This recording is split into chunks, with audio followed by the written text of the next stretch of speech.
चलिए गाइस, मेरा नाम भूपेन सिंह है from dynamic agri tutorials. Let's see start करते हैं हम लोग आज का वीडियो। और आज है ना गाइस, हमारा ये लास्ट सेशन है। लास्ट सेशन में क्या होगा कि 2021 का जो पेपर हम लोग डिस्कशन कर रहे हैं आईबीपीएस एफओ मेंस का, तो उसका लास्ट जो क्यूज रहेंगे आज हमारे पूरे क्यूज हो जाएंगे गाइस, कंप्लीट हो जाएंगे। बाकी फिर हम नेक्स्ट सीरीज को लाएंगे 2000 जो 20 वाला पेपर रहेगा, 19, 18, 17, 16, 15, 14, इस प्रकार से हम लोग जो सीरीज रहेगी उस सीरीज को क्या करेंगे, एक कंटिन्यूअसली मेंटेन करेंगे। होपफुली आप लोग सीरीज को देख रहे हैं गाइस।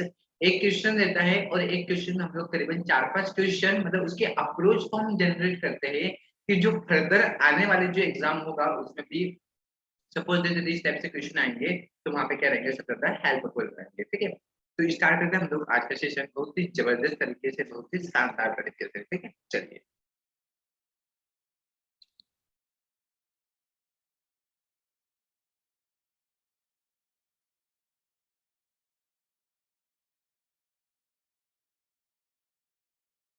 चलिएगा, चलिए फर्स्ट क्वेश्चन है आपके सामने। ये क्वेश्चन जो लिया गया है, ये क्वेश्चन कहाँ से उठाया था, एबीपीएस एफओ 2021 में पूछा गया था। ये क्वेश्चन ड्रेनेज से पूछा गया है। देखो, इधर ड्रेनेज के लिए हम बात करेंगे तो यहाँ पे पूछा है, क्या बोल रहा है कि method of drainage that is used in high water table area. The high water table area में इसको यूज करेंगे जहाँ पे पानी बहुत ही ज्यादा मात्रा में क्या रहता है, कंजर्व रहता है। और Healy area under the surface, और वहाँ पे एरिया कैसा होगा, हीली एरिया होगा। तो आप लोग ध्यान रखना गाइस कि हीली एरिया की बात होगी तो यहाँ पे हम कौन सा ड्रेनेज का उपयोग करेंगे, क्या मोल्ड ड्रेनेज का उपयोग करेंगे, या टाइल ड्रेनेज का, ग्रेविटी का, या ओपन का, या सब सरफेस का। तो गाइस ध्यान रखना है यहाँ पे जो यूज करेंगे तो किसका यूज करेंगे, टाइल जो ड्रेनेज होता है इसका उपयोग करेंगे। जो टाइल ड्रेनेज होगा तो टाइल ड्रेनेज का हम लोग यूज करेंगे। तो ध्यान रखना है कि गीली एरिया की जब बात करेंगे तो गीली एरिया पे जो यूज होगा वो कौन सा ड्रेनेज होगा, टाइल ड्रेनेज वहां पे यूज होगा। ठीक है, इसको जरूर जरूर ध्यान रखना। तो ऑप्शन नंबर जो बी होगा इसलिए राइट आंसर। चलिए आगे नेक्स्ट क्वेश्चन की तरफ हम बात करते हैं। देखो क्या बोल रहा है कि इन एडियाबेटिक डीह्यूमिडिफिकेशन, डीह्यूमिडिफिकेशन मतलब क्या होगा इस, कि जो नमी रहती है नमी को बाहर निकालना, नमी को बाहर निकालना ये क्या कहलाता है, डीह्यूमिडिफिकेशन कहलाता है। व्हेन, जब humid area passes through the desiccated cell, है ना। डेसिकेटेड सेल का मतलब क्या होगा, जो शुष्क सेल है मतलब पूरी तरीके से सूखी हुई रहती है, वहां से क्या होगी, एयर पास जब होती है वहां से, या material then the material humidity क्या होगा वहां पे, और टेम्परेचर क्या होगा। तो गाइस यहाँ पे ध्यान रखना कि डीह्यूमिडिफिकेशन प्रोसेस की जब हम बात करेंगे मतलब वहां पे हम क्या कर रहे हैं कि भाई जो आपका मतलब जो नमी है, मॉइस्चर है, तो उस मॉइस्चर को हम लोग बाहर निकाल रहे हैं वहां पे। डेसिकेटेड वैसे ही शुष्क होगा तो वहां पे क्या होगा कि ह्यूमिडिटी जो रहेगा तो ह्यूमिडिटी भी वहां पे क्या हो जाएगी, आपकी कम हो जाएगा। और टेम्परेचर जो होगा, टेम्परेचर भी गाइस वहां पे क्या हो जाएगा, कम हो जाएगा। तो यहाँ पे क्या आ जाएगा, डिक्रीजिंग टू डिक्रीजिंग, या तो इंक्रीजिंग टू इंक्रीजिंग, डिक्रीजिंग, ऐसे इस प्रकार से दिया गया है। तो यहाँ पे क्या आ जाएगा, डिक्रीज मतलब ह्यूमिडिटी भी घटेगा, और टेम्परेचर जो रहता है टेम्परेचर भी गाइस वहां पे क्या होता है, डिक्रीज ही होगा। ठीक है, इसको ध्यान। चलिए आगे क्वेश्चन देखिए, थोड़े से में आपको यहाँ पे मिल जाएगा गाइस। अब देखो अलग अलग इसके सीड होते हैं, जैसे progeny of breeder seed produced by recognised seed producing agency in public and the private sector under supervision of seed certification agency in such a way that its quality is maintained according to prescribed field and seed standards। तो देखो जैसे आपको पता है कि जैसे अलग अलग इसके क्या होते हैं, यहाँ पे प्रोजेनी वगैरह होता है। जैसे सबसे पहले जो सीड होता है वो कौन सा होता है, न्यूक्लियर सीड होता है। फिर उसके बाद कौन सा होगा, उसके बाद जो होगा वो कौन सा होगा, ब्रीडर सीड होगा। फिर उसके बाद कौन सा होगा, फाउंडेशन होगा। ठीक है, फिर उसके बाद कौन सा होगा, रजिस्टर होगा। फिर उसके बाद कौन सा होगा, सर्टिफाइड होता है। ठीक है, फिर कौन सा होता है आपका, ट्रूथफुली होता है। तो देखो ये सारे मतलब क्या है, यहाँ पे प्रोजूनिया वगैरह है। जैसे ब्रीडर्स की प्रोजनी क्या है, जैसे ब्रीडर सीड जो रहता है ये किसकी प्रोजेनी, तो किसकी है, न्यूक्लियस की है। ब्रीडर की प्रोजेनी क्या होगी, फाउंडेशन। फाउंडेशन की यदि हम बात करेंगे तो फाउंडेशन का हो जाएगा आपका, रजिस्टर भी हो जाएगा, सर्टिफाइड भी हो जाएगा। जो फाउंडेशन सीड होता है गाइस इसको मदर सीड भी बोलते हैं, क्योंकि फाउंडेशन सीड से ही आपका रजिस्टर भी प्रोवाइड होता है और सर्टिफाइड भी होता है। तो इस कारण से फाउंडेशन सीड जो होता है इसको हम मदर सीड बोलेंगे। और यहाँ पे आपका डायरेक्टली क्वेश्चन दिया गया है गाइस, क्या पूछा है कि progeny of a breeder seed पूछा गया है। क्या पूछा गया है कि प्रोजेनी ऑफ ब्रीडर सीड। तो प्रोजेनी ऑफ ब्रीडर सीड, तो ब्रीडर सीड की प्रोजेनी कौन रहेगी यहाँ पे? फाउंडेशन। और ब्रीडर सीड की जो प्रोजेनी रहेगी वो कौन रहेगी? यहाँ पे फाउंडेशन रहेगा। तो ऑप्शन नंबर जो फर्स्ट होगा गाइस यहाँ पे क्या होगा? मोस्ट एप्रोप्रिएट आंसर होगा। तो इसको ध्यान रखना, ऑप्शन नंबर जो फर्स्ट होगा इसे यहाँ पे क्या होगा? राइट आंसर होगा। चलिए बहुत बढ़िया। देखो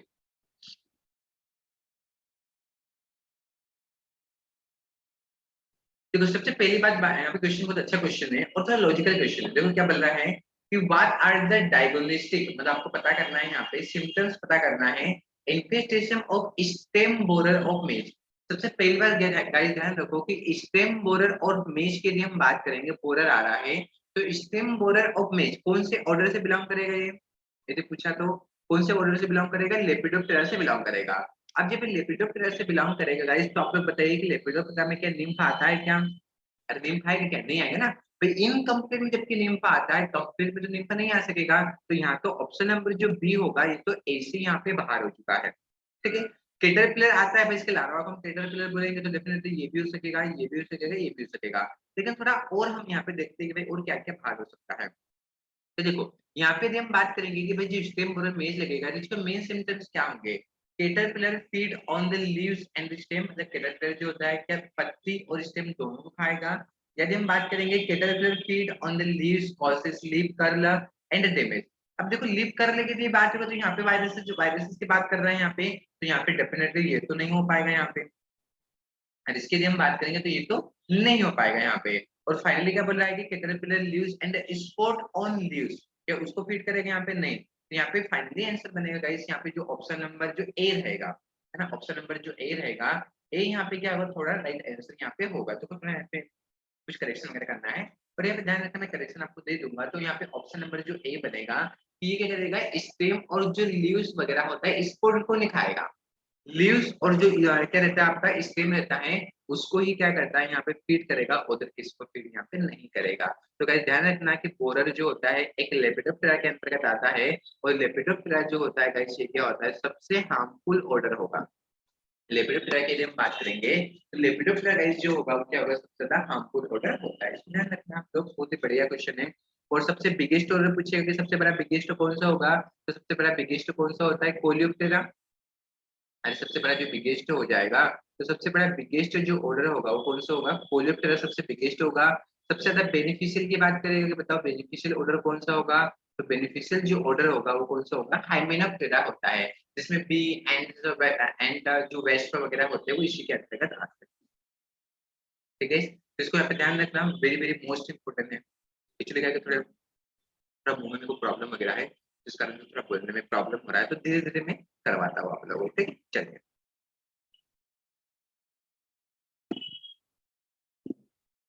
देखो लिस्ट देखो यहाँ पे क्या बोल रहा है कि first advance estimate national income and expenditure released by national statistics.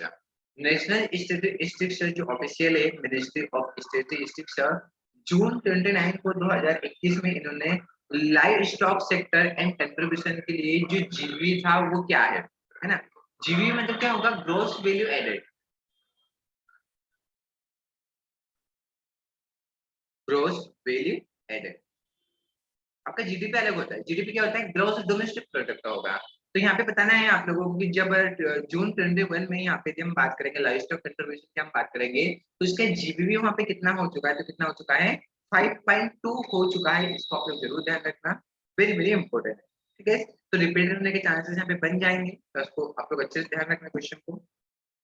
चलिए आगे क्वेश्चन की हम बात करेंगे। नेक्स्ट क्वेश्चन गाइस हमारा देखो, two complementary strand of DNA double helix model. आपको पता है गाइस कि डीएनए का जो डबल हेलिक्स जो मॉडल होता है इस प्रकार से होता है। ठीक है, जो किसने दिया था डीएनए का double helix model? Watson and Crick ने दिया था।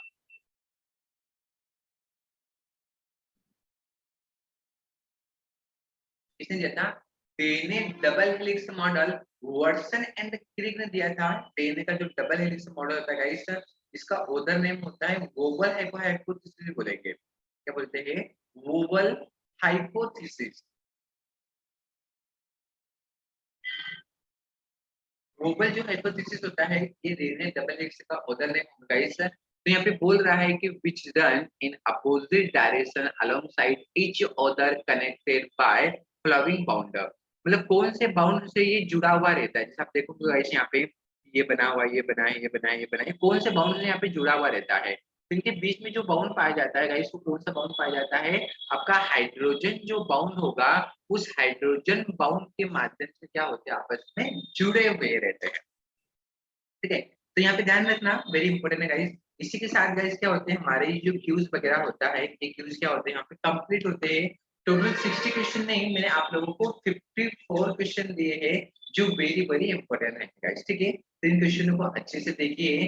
बाकी नेक्स्ट जो क्यूज रहेगा गाइस, वो मैं 2020 की क्यूज आपके सामने लाऊंगा। ठीक है, तो इसका पीडीएफ मैंने ऑलरेडी सभी ग्रुप में डाल दिया है। यदि आपके पास पीडीएफ नहीं आया है तो आप लोग मेरे को पर्सनली मैसेज करें, नंबर स्टार्टिंग में मेरा दिया गया था, वहां से प्रॉपर नोट कीजिए। आप लोगों को वहाँ पे हमारे हम और हमारी जो टीम है, आप लोगों को प्रॉपरली वहाँ पे सेंड कर दिया जाएगा। ठीक है, तो ठीक है, आज के लिए इतना सफिशिएंट है। Today we will complete next class. बाकी लोग मिलते हैं 2020 का पेपर का हम बढ़िया तरीके से डिस्कशन करेंगे। ठीक है, तब तक के लिए tata and bye bye. Thank you so much. जय हिंद, जय भारत।